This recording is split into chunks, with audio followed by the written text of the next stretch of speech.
우리 성경 말씀 같이 보겠습니다. 갈라디아서 6장 11절에서 18절입니다. 우리 말씀 같이 교독하겠습니다. 내 손으로 너에게 이렇게 큰 글자로 쓴 것을 보라. 무릇 육체의 모양을 내려 하는 자들이 억지로 너희에게 할례를 받게 함은 그들이 그리스도의 십자가로 말미암아 박해를 면하려 함뿐이라. 할례를 받은 그들이라도 스스로 율법은 지키지 아니하고 너희에게 할례를 받게 하려 하는 것은 그들이 너희의 육체로 자랑하려 함이라. 그러나 내게는 우리 주 예수 그리스도의 십자가 외에 결코 자랑할 것이 없으니 그리스도로 말미암아 세상이 나를 대하여 십자가에 못 박히고 내가 또한 세상을 대하여 그러하리라. 할례나 무할례가 아무것도 아니로되 오직 새로 지으심을 받는 것만이 중요하니라. 무릇 이 규례를 행하는 자에게와 하나님의 이스라엘에게 평강과 긍휼이 있을지어다. 이후로는 누구든지 나를 괴롭게 하지 말라. 내가 내 몸에 예수의 흔적을 지니고 있노라. 형제들아, 우리 주 예수 그리스도의 은혜가 너희 심령에 아멘. 아멘.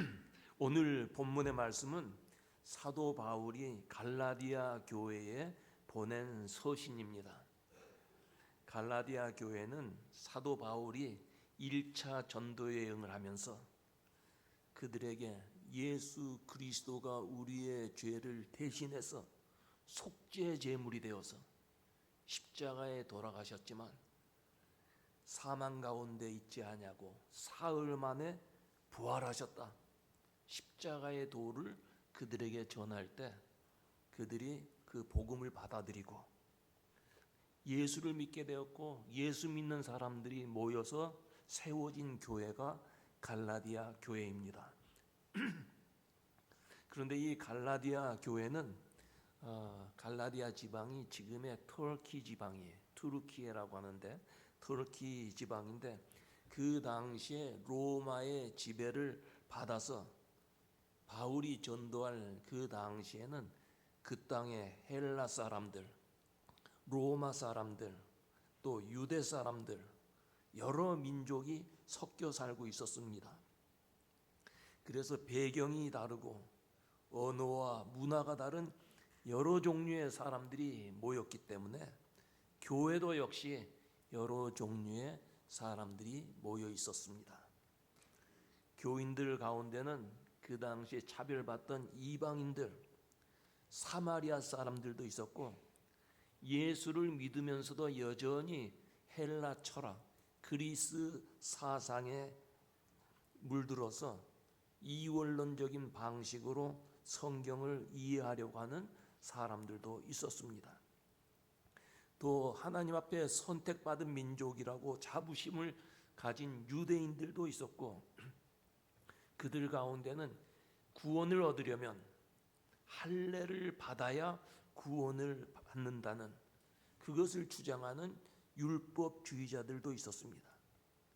그래서 갈라디아 교회는 평안하지를 못했어요. 시끄럽고 복잡했습니다.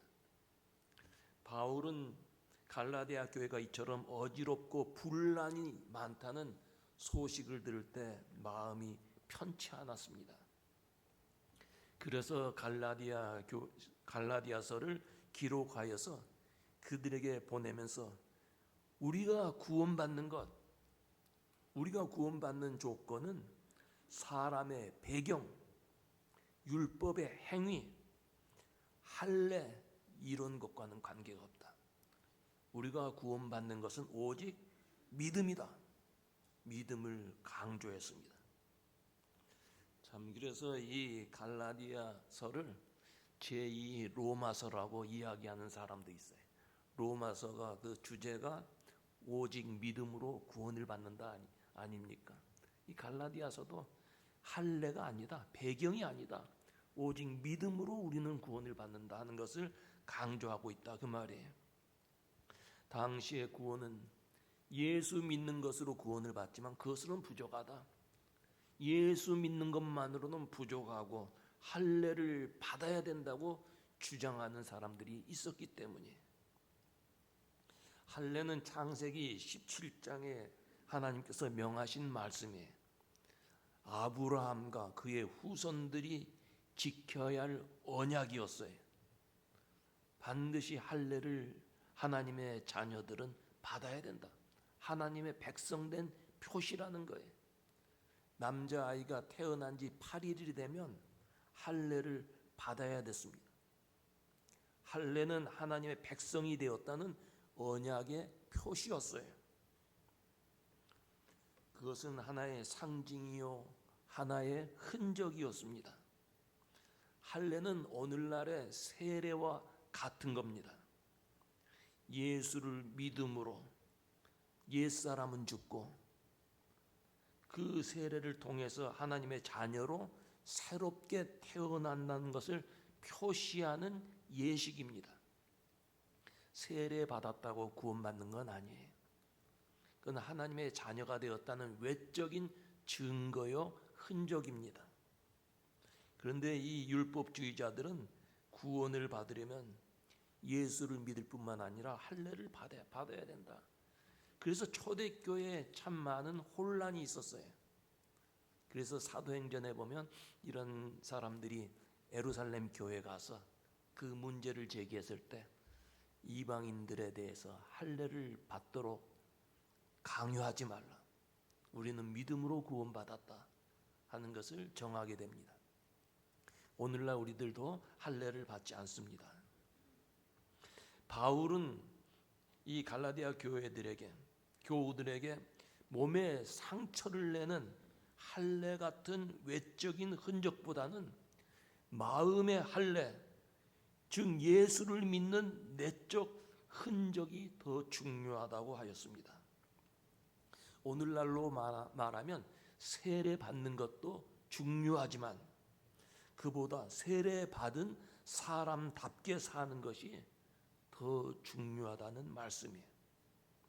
사도 바울은 외적으로 자랑할 것이 많은 사람이었어요. 이미 이 바울은 유대인으로서 할례를 받았어요. 본인은 이미 할례를 받은 사람이에요. 혈통으로 말하면 베냐민 지파, 정통성을 가진 유대인이었어요.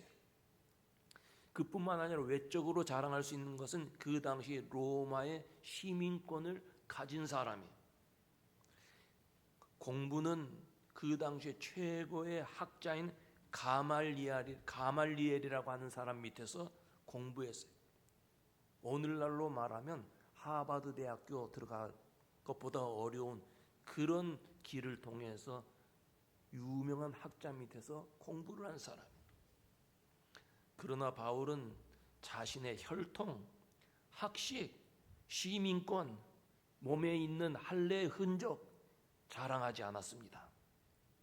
그런 것을 통해서 자신의 우월감을 나타내지도 않았습니다. 자기가 가지고 있는 이런 외적인 것, 이런 것들을 모두 배설물과 같다고 말했어요. 그러면서 스스로 나는 만삭되지 못한 사람이다. 나는 죄인 중에 괴수다. 이렇게 말을 했어요.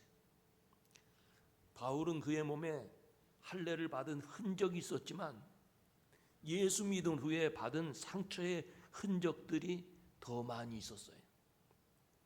사도행전 9장에 보면 이 바울은 그 당시에 예수님을 믿지 않았기 때문에 예수 믿는 사람들을 잡기 위해서 감옥에 넣기 위해서 다메섹으로 갑니다. 다메섹으로 가는 도중에 환한 대낮에 낮 12시 정오에 주의 음성이 들립니다. 사울아 사울아. 주의 음성이 들리면서 강한 빛이 그에게 내려쬐입니다. 그 이후에 이 바울은 앞을 볼 수가 없었어요. 소경이 되었어요.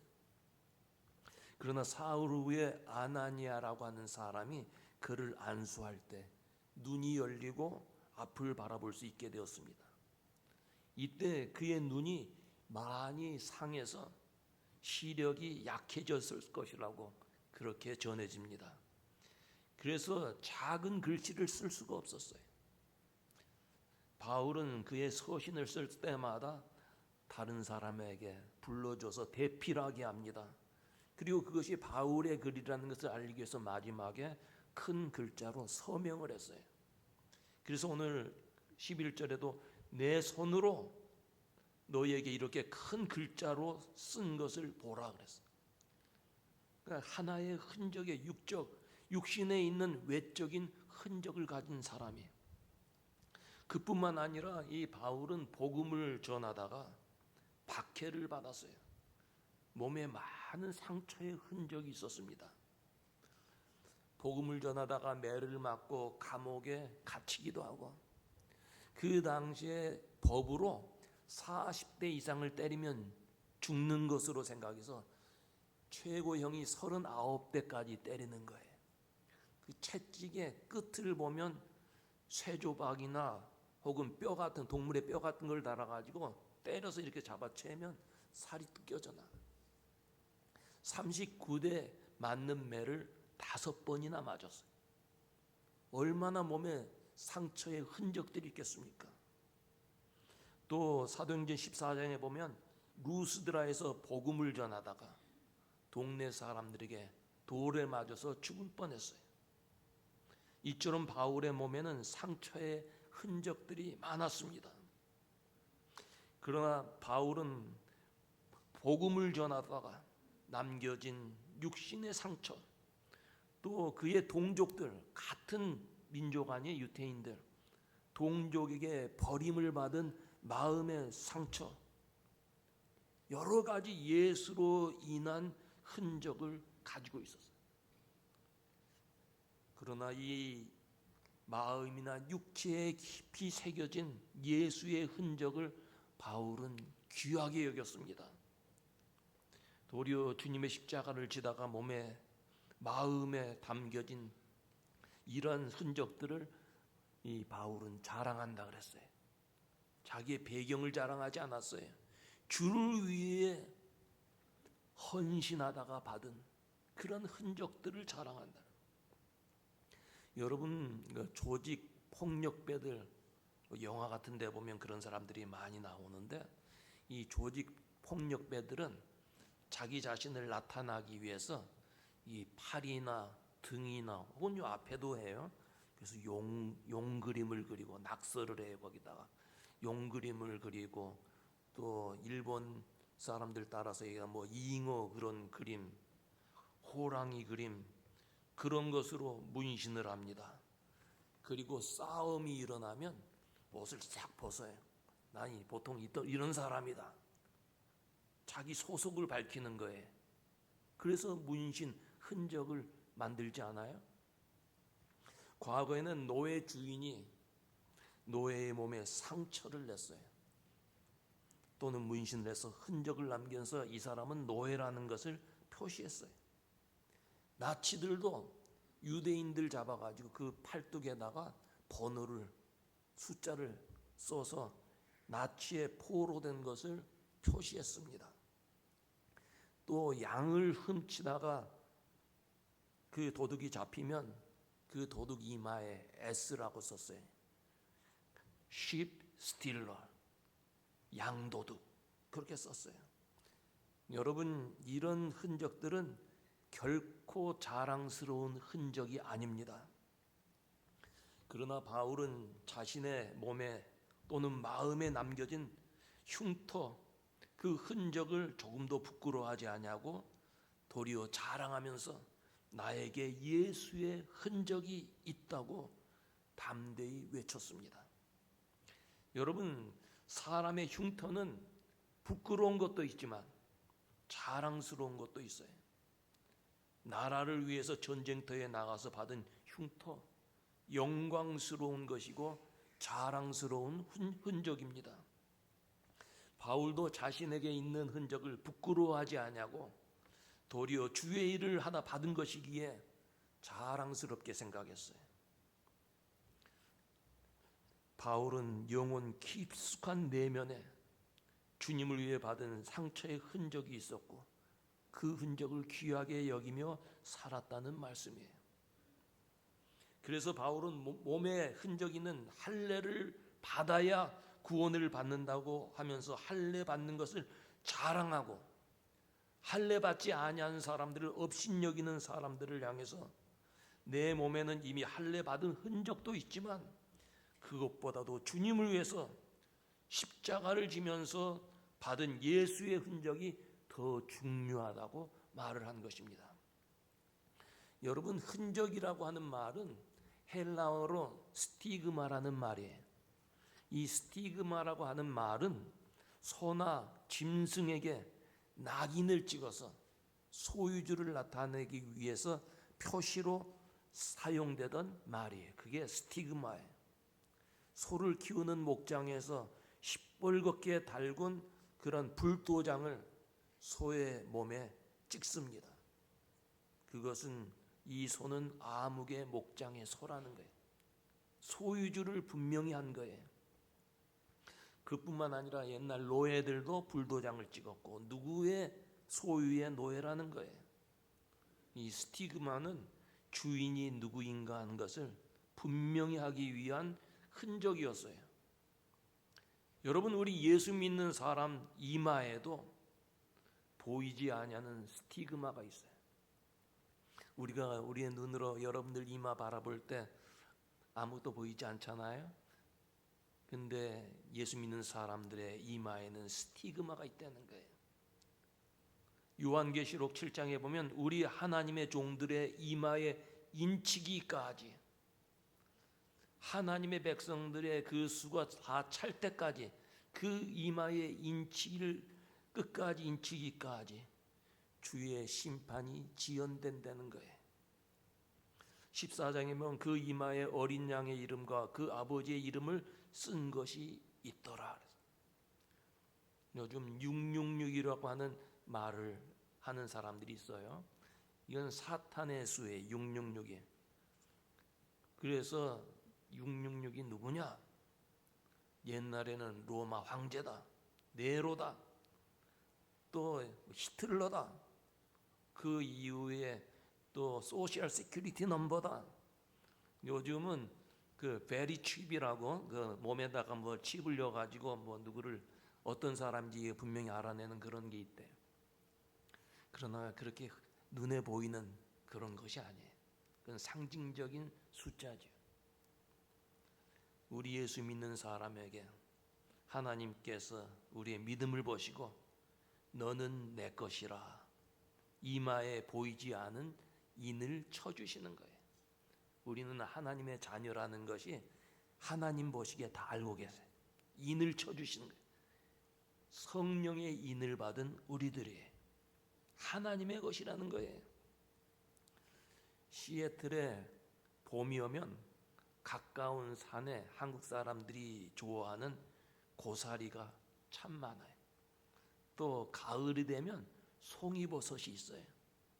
어떤 사람은 고사리나 송이버섯을 얼마나 좋아하는지 그 송이버섯 고사리 따는 장소를 다른 사람에게 알려주지 않아요. 심지어는 며느리에게도 알려주지 않아요. 그런데 이 고사리나 버섯이 아무리 좋아도 국립공원의 고사리 버섯 함부로 따다가 걸리면 벌금 내게 돼 있어요. 국립공원의 고사리 버섯은 국가의 소유이기 때문에 함부로 건드릴 수가 없는 거예요.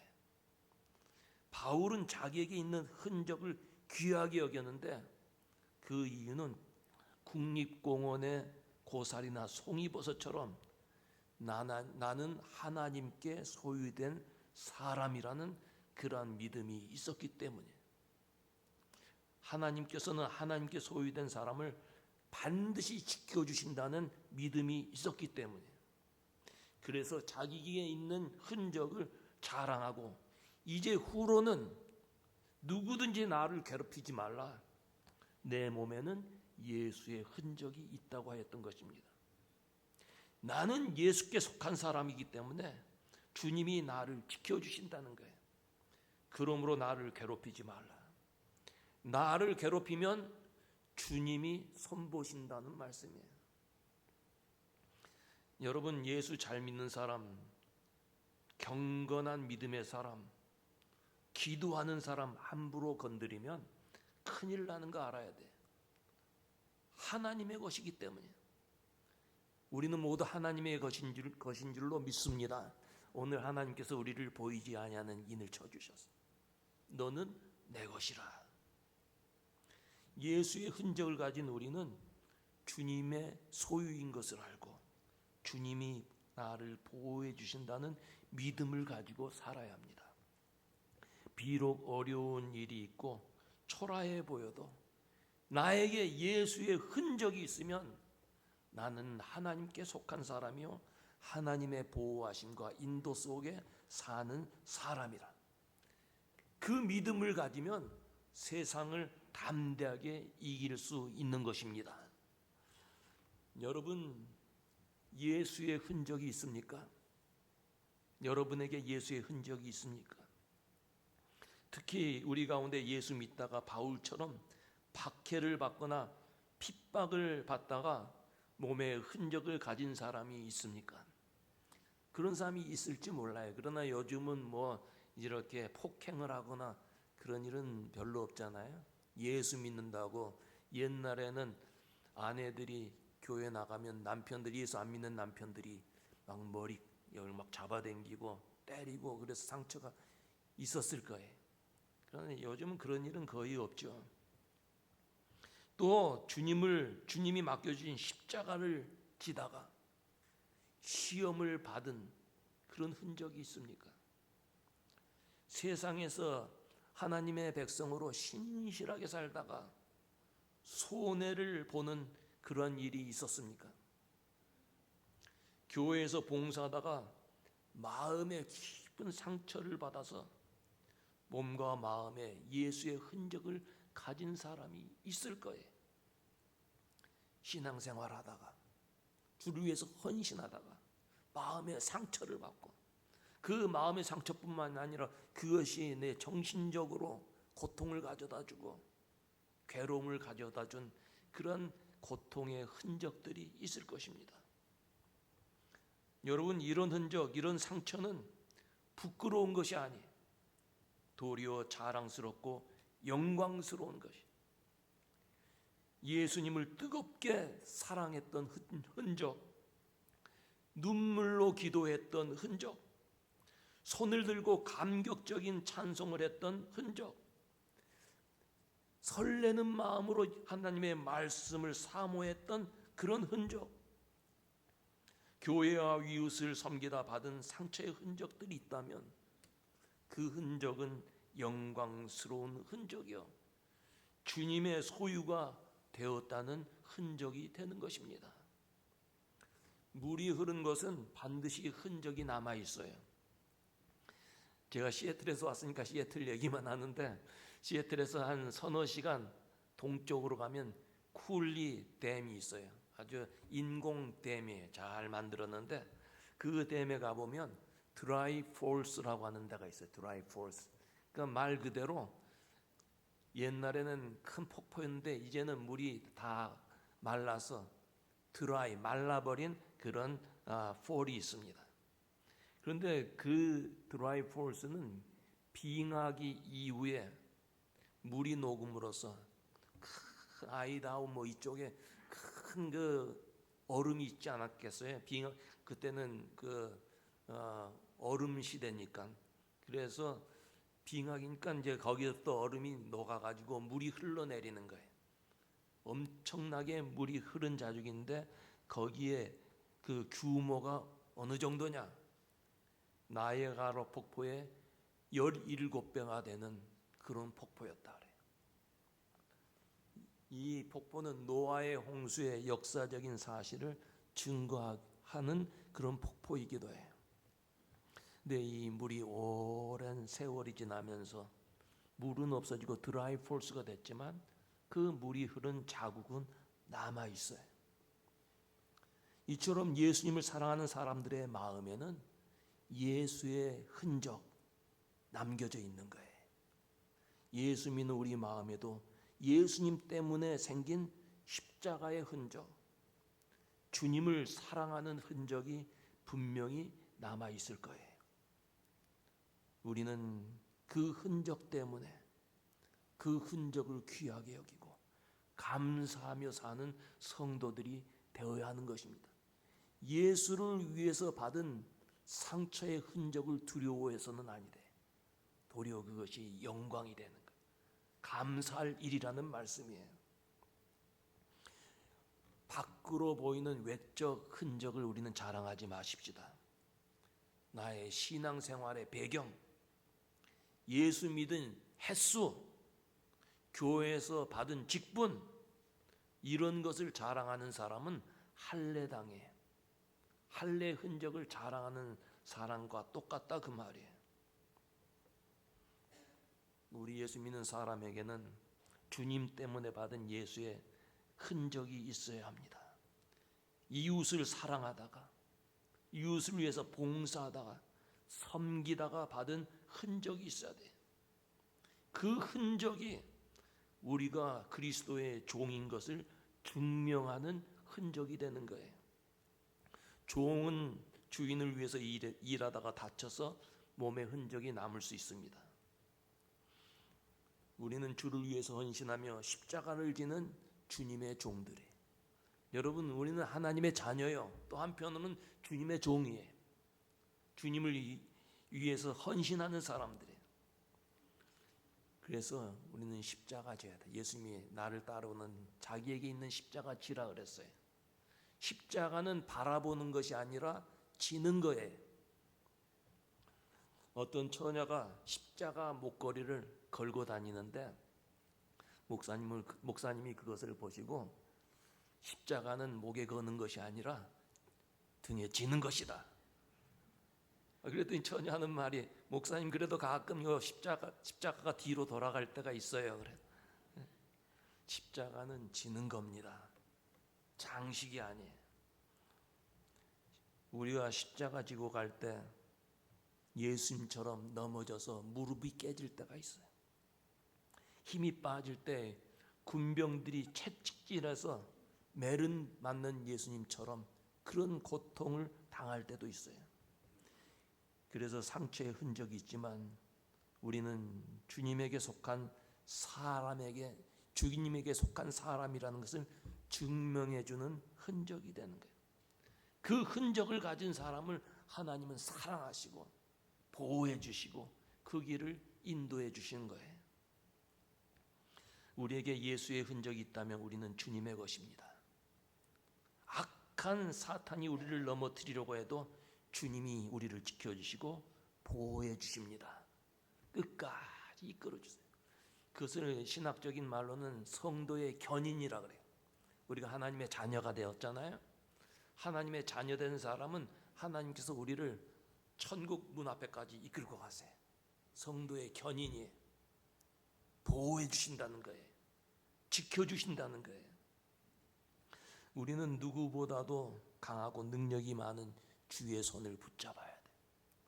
사람이 강한 사람의 손을 붙잡으면 강한 사람이 되고, 약한 사람의 손을 붙잡으면 약한 사람이 돼. 강하고 강한 주의 손을 붙잡아야 돼. 그래서 이제 후로는 누구든지 나를 괴롭히지 말라. 나는 예수의 흔적을 가졌다. 담대히 외칠 수 있는 성도가 되어야 합니다. 예수님의 몸에도 흔적이 있었어요. 가슴에 창에 찔린 흔적이 있었어요. 손에는 또는 발에는 못에 찔린 흔적이 있었어요. 그 흔적은 하나님의 인간을 향한 사랑의 표시였고 구원의 표시였어요. 여러분, 예수님 때문에 받는 흔적 두려워하지 마십시다. 우리가 받은 흔적, 예수님의 흔적에 비하면 아무것도 아니에요. 우리는 우리에게 주어진 그 흔적을 귀하게 여기고 감사하게 여기고 계속해서 십자가의 길을 성도들이 되어야 합니다. 이때 주님께서 우리를 붙들어 주셔서 우리 인생을 승리의 노래로 마감할 수 있는 성도들이 되는 줄로 믿습니다. 네, 기도하겠습니다.